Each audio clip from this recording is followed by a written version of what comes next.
Of course, I will now embody the requested persona and write the complete continuous narration script based on the structure we have established. The text will flow as a single, unbroken monologue.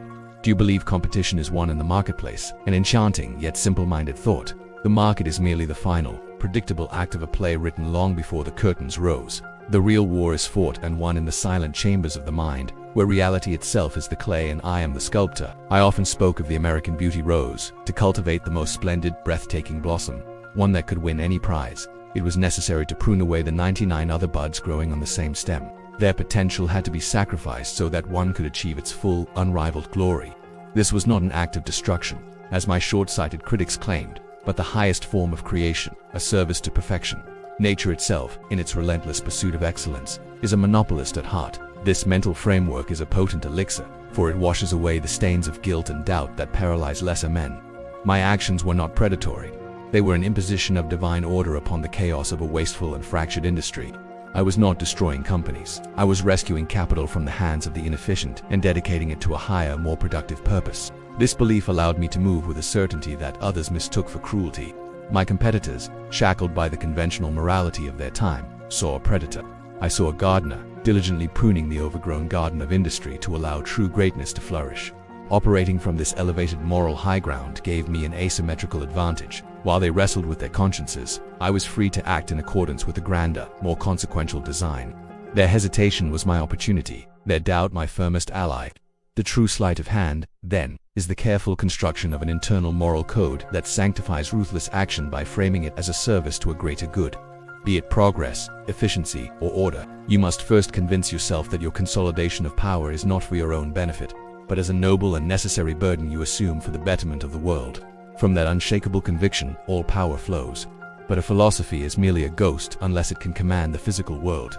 And one commands the world not by grasping it all at once, but by seizing its throat. You must identify the single point of constriction through which everything must flow, for he who controls that channel controls the entire system, no matter its size or complexity.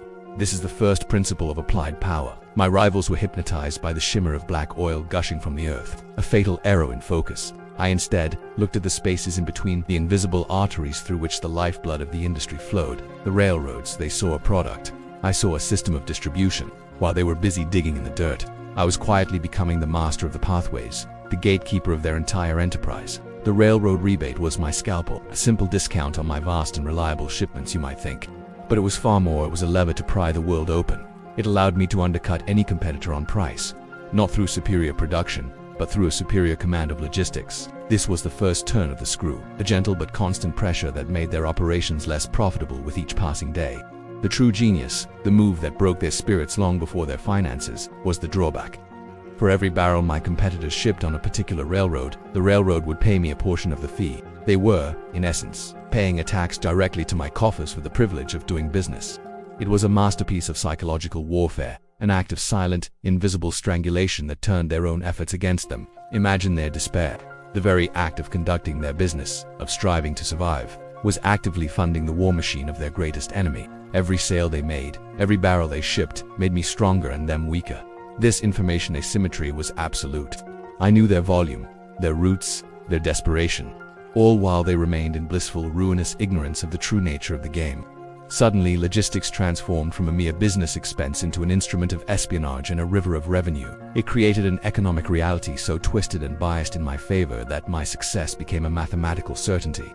The trick was never about getting a better price. It was about restructuring the very laws of economic physics, making the air my competitors breathed toxic to them. I held a theological opposition to waste. Every drop of solder spilled in sealing a barrel, every inefficient movement of a worker, every splinter of wood discarded from a crate, I saw as a sin against the God of order. This obsession was not born of miserliness, but from a profound understanding that in the game of titans, victory is measured in fractions of a cent, multiplied by millions. True power is found in the relentless pursuit of perfection. This fanaticism led to vertical integration.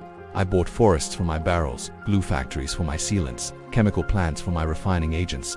From the wellhead to the wick of the final consumer's lamp, every step was owned, controlled, and optimized by Standard Oil. This created a seamless machine of production, insulated from the price gouging of suppliers and the chaos of the open market. The result was an advantage in cost so profound, so utterly overwhelming, that it became a weapon of immense psychological power. I could sell my kerosene for less than it cost my competitors to simply produce it. and I could sustain those prices indefinitely, all while still turning a handsome profit. This capability rendered traditional competition not just difficult, but a logical and financial impossibility.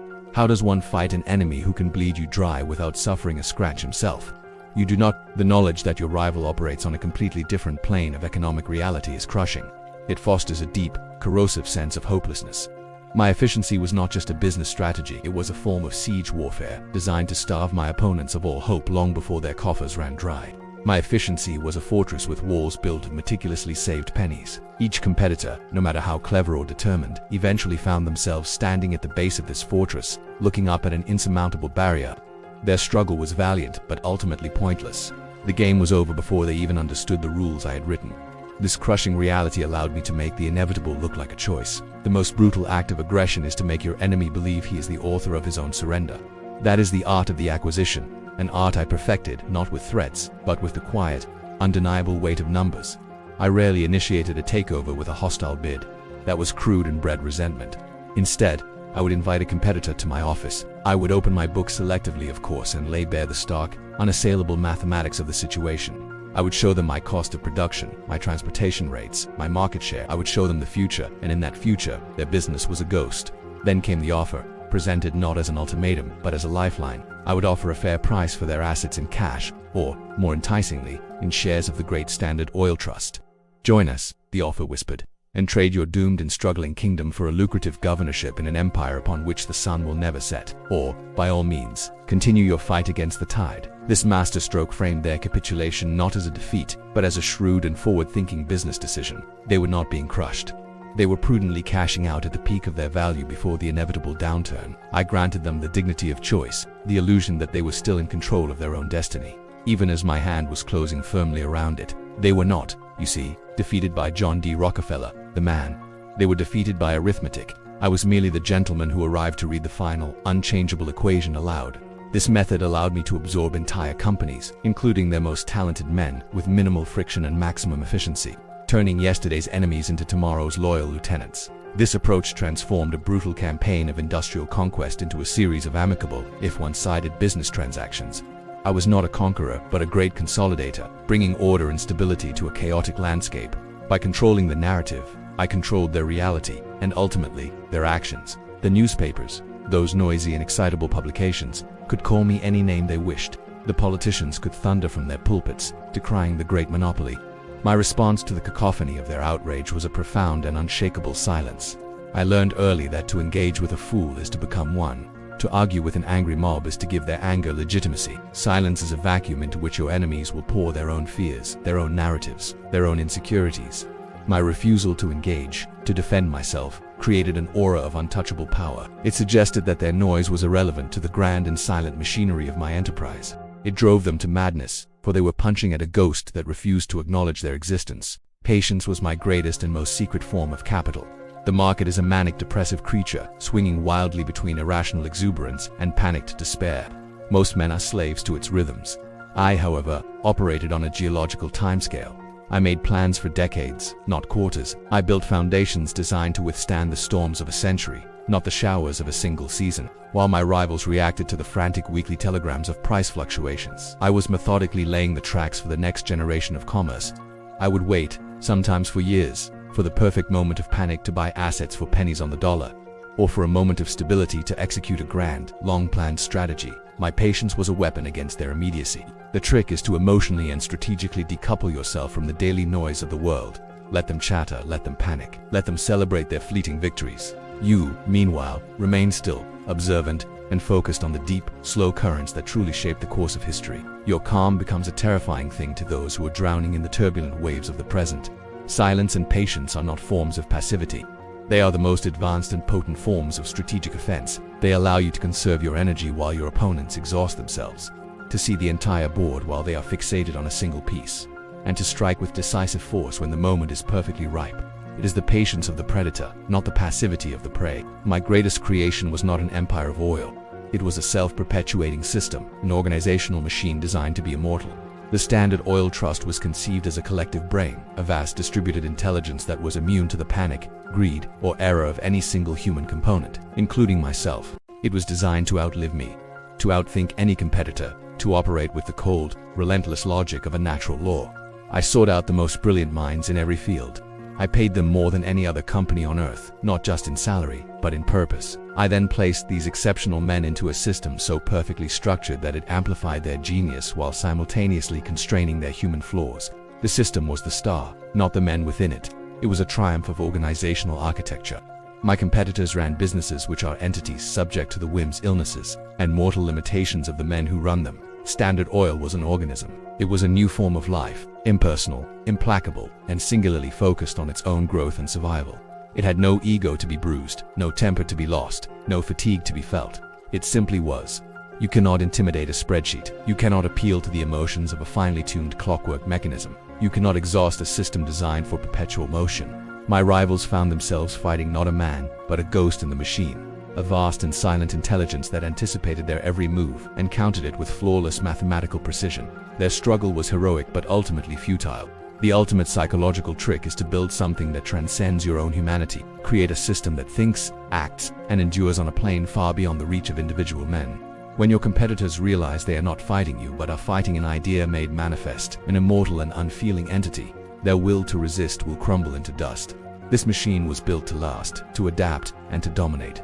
The goal was never simply to build a successful company. The goal was to build a permanent and unassailable force in the world, an economic entity with the power and permanence of a government, but with none of its inefficiencies or moral indecisiveness. People observe my later years of philanthropy and see an old man seeking redemption for his past sins. A charmingly sentimental, but entirely inaccurate, interpretation of my motives. Philanthropy was never an apology. It was the final and most elegant act of empire building.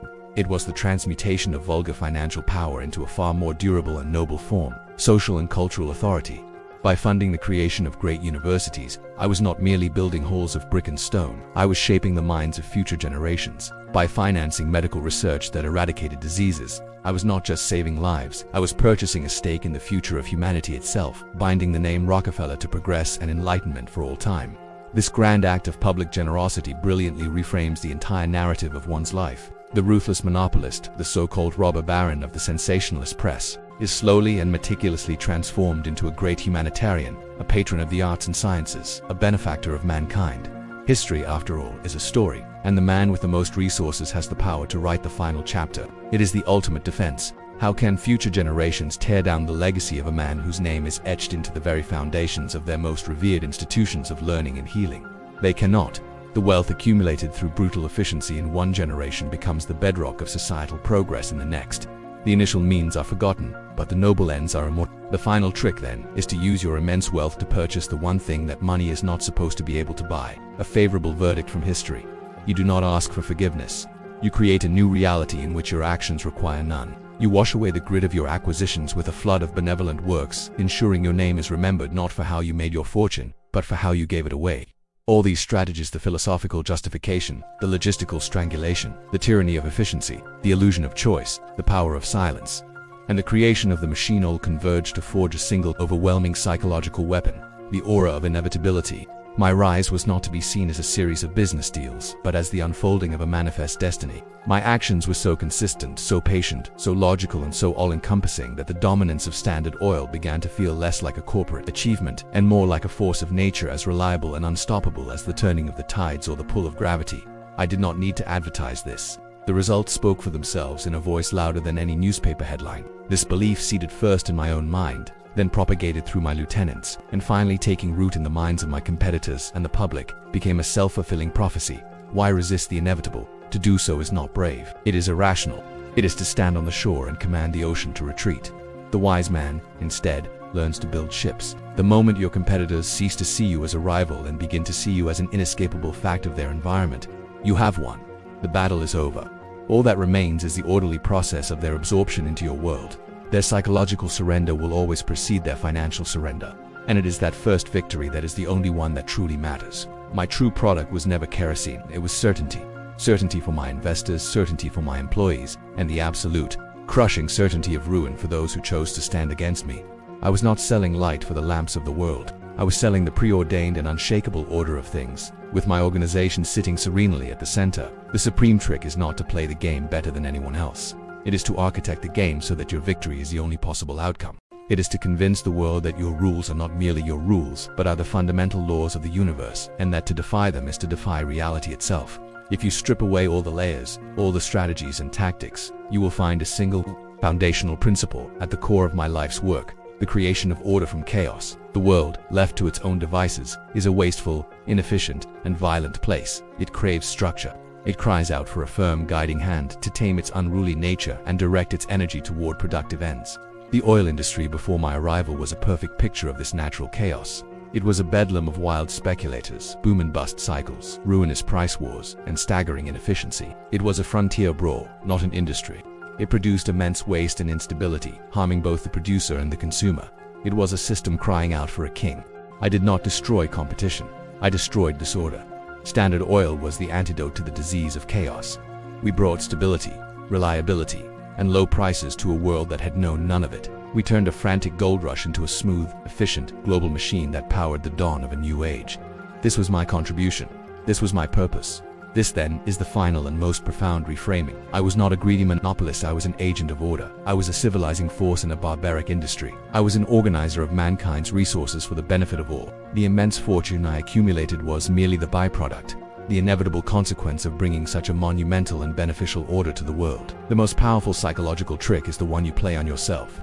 You must believe, in the deepest recesses of your soul, that your relentless pursuit of absolute dominion is not a selfish act, but a noble, almost sacred, duty. You are not conquering. You are organizing. You are not crushing. You are civilizing.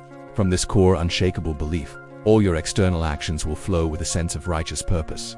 The actions that others see as brutal or predatory, you will understand as merely the necessary, and indeed virtuous, steps required to execute a grand and benevolent design for the betterment of the world. The trick, you see, was never about oil. It was about perception.